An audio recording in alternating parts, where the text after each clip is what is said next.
charting. Some people don't. Some people either struggle with it or they just don't want to learn it. Whatever.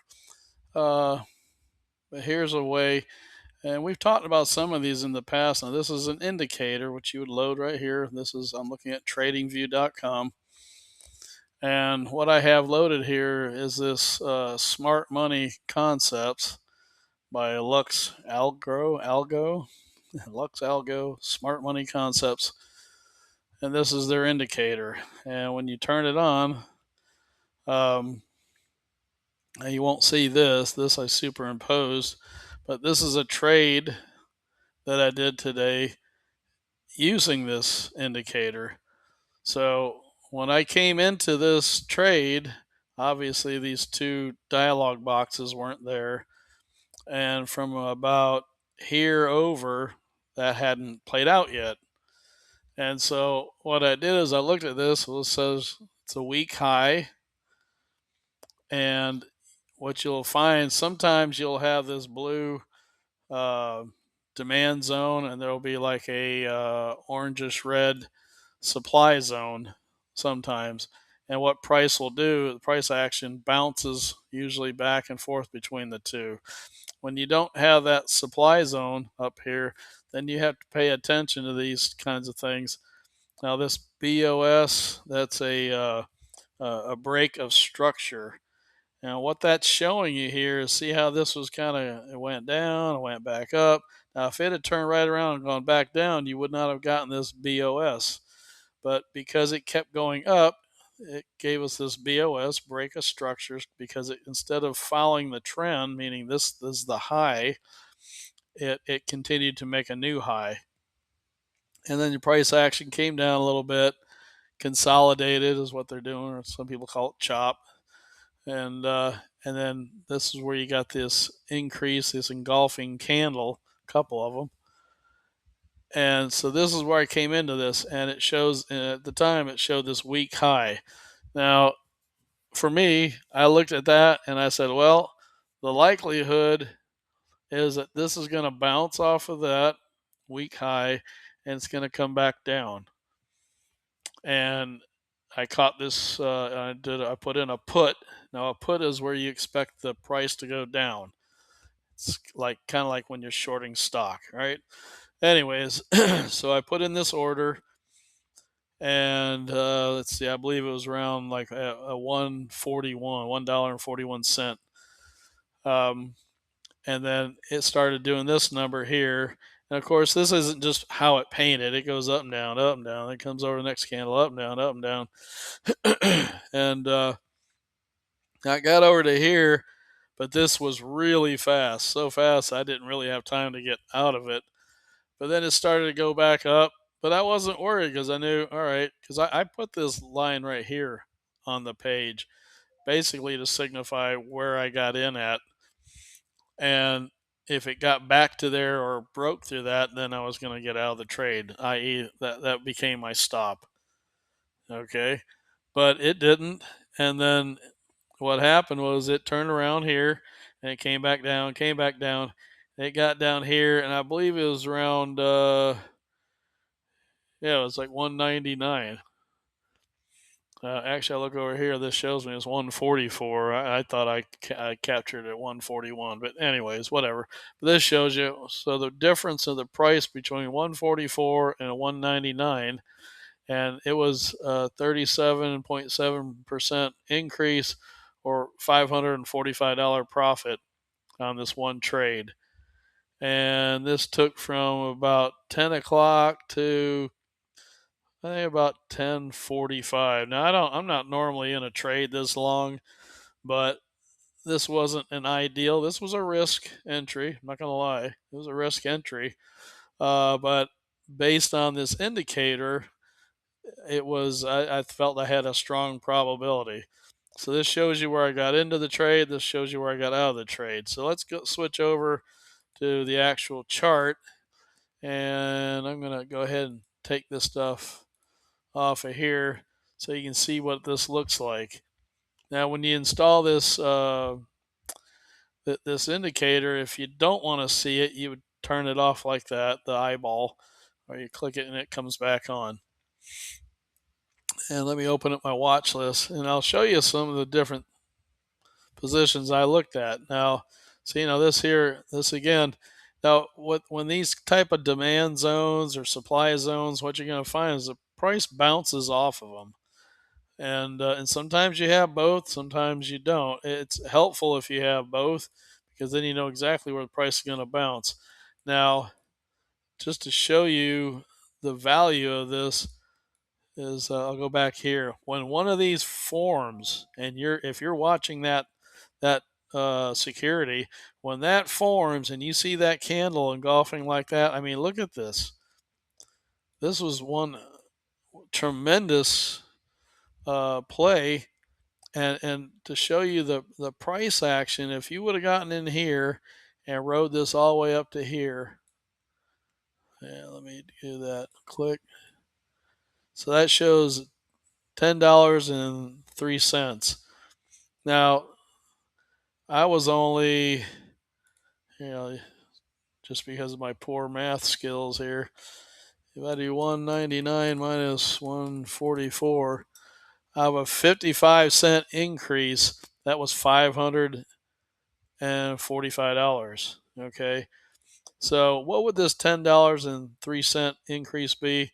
Uh, I have this spreadsheet that I use. Now, the delta, that's something you can get the information from the option when you place it, but I just use an average of zero point 0.5. If you're into a trade that or a position that's actively moving, it's usually around 0.5.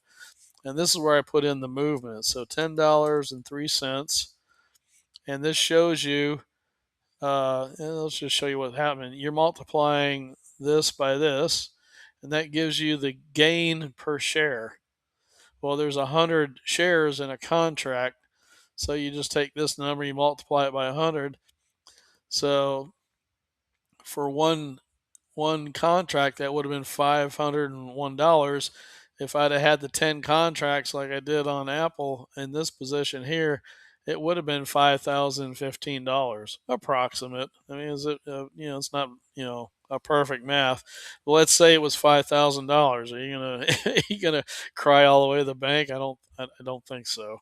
Um, but that gives you an idea of this tool. And like I said, and now when that formulates, let's see if we can find another one here just to show you that I'm not just making this stuff up. See here, this formulated a new one here, and that candle started going up from there.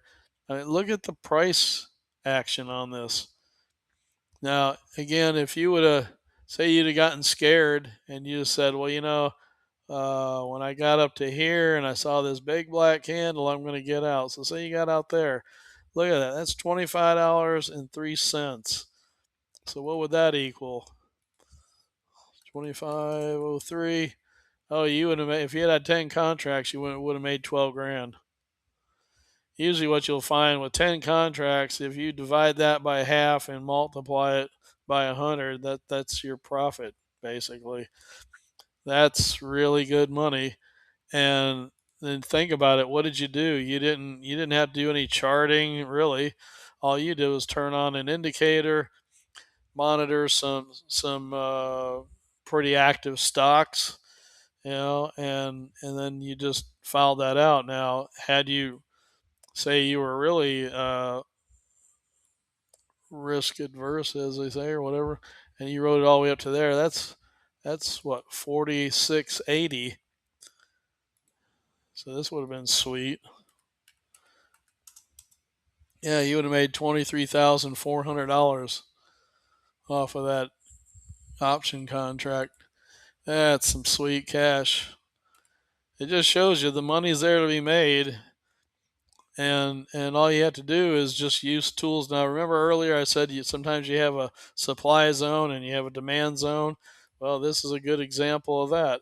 Now, does it always bounce between the two? Well, as you can see right there, no. And sometimes what will happen as it goes along like that, then it creates a new bottom demand zone. But yeah, you can pretty well tell the price is bouncing back and forth, especially like here. Um, so you can utilize that kind of information to your advantage. So we'll look at gold. Okay. Here's another example of that's the 5 minute. Let's look at we'll do the 15 minute there. That'll give you. See again, a week high. I would expect this pretty soon to turn around and come back down. And what you want to do is you want to look at this price to the right, right? 437.48 and likelihood like 435. So that's $2. So what does that mean to you money wise? Well, let's take a look. It could be an easy $1,000 in your pocket. So you don't need huge movements to make some nice money in this. And that's the point. But anyhow, I think if you play around with this indicator, now it has some various things like down here, this change of character, and that came off of this candle here. And what it meant was this was the character leading up to this, meaning it was in the rise, but when it changed the character, now it's going the other direction. So it went from bullish to bearish.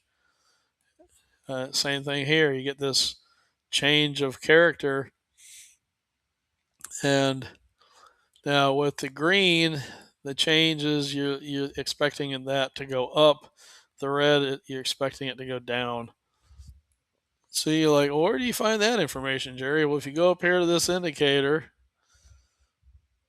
like that, and you click on those three dots, go down here to about this script, and there's like a help me file for that script. And you go down here, and right here, it'll teach you all these different abbreviations and terminologies that they use, and it tells you basically how to use this. So hopefully you find this helpful. Let's see real quick. We'll look at a couple other securities. So that this was the Qs today. Let me hang on, remove all this stuff.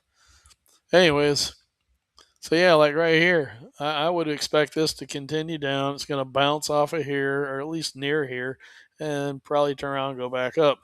Now, are you going to make a tremendous amount of money? Probably not, but it's pretty easy money if you're sitting there, got the time and the buying power to do it. Let's look at SPY. Okay, now here you got this weak high. That was probably like an earnings or something. Something happened in the news or something, and which drove this candle like that down. But point being is, you got a weak high up here, so I wouldn't expect this thing to run all the way up here.